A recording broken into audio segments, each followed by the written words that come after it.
Of course, the president-elect Joe Biden now under pressure from the Defund the Police movement.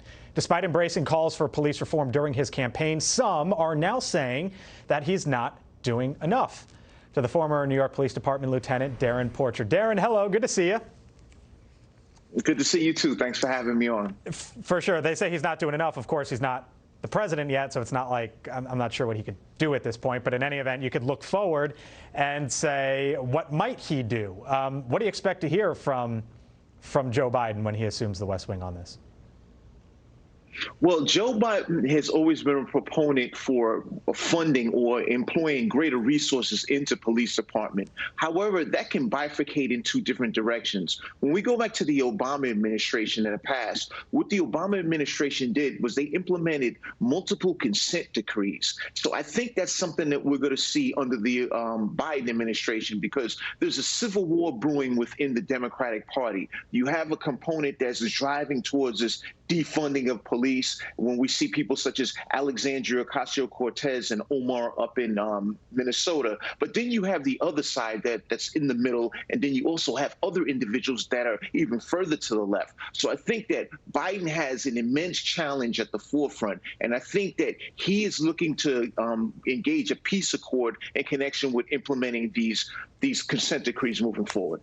Clearly a difference of opinion, that is for sure, within the Democratic Party about where to go from here. I want to show you some of our Fox News voter analysis. This was taken from voters in the final week of the campaign when they were asked about police and police in this country. Policing in this country on handling crime. About right, 43% said voters. Too tough, 32%. Not tough enough, 25%. What do you make of those numbers, and what kind of tone do you expect the president-elect when he's president to hit?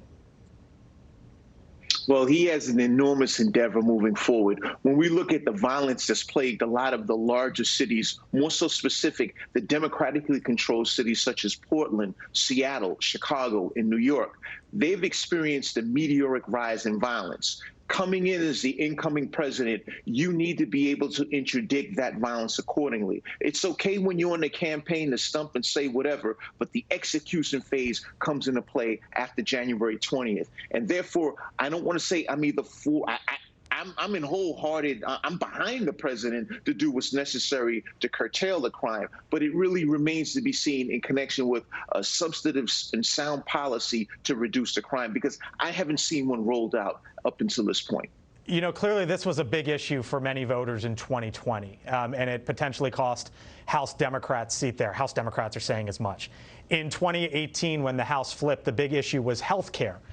If I had told you in 2018 that the big issue in 2020 would be a once-in-a-100-year pandemic, or a pandemic sweeping the globe, you wouldn't have seen it. Point being, nobody knows what's going to be the big issue in 2022. Do you anticipate this to be one of the issues, or it's an issue that Democrats need to address should they want to keep the House, or it's just too early to tell, some 700 days away?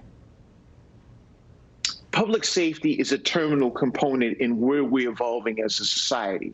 That being said, when we look at a lot of the down ballot elections that occurred in the House of Representatives, the Republicans flipped several seats based on people that were driving towards that defunding police sentiment. There was also a question of possibly losing the Senate, and it clearly didn't happen because you had a gross majority of Americans that are in favor of public safety. That being said, the president has to understand that you need to look at this from a universal perspective, because the population wants that public safety sentiment. Therefore, I'm hoping that Joe Biden is fit for the challenge, because it's something desperately needed for us as Americans. Darrin Porcher, former New York Police Department Lieutenant. Got to leave it there. Darrin, good to see you. Good to speak with you. Thank you. Thank you.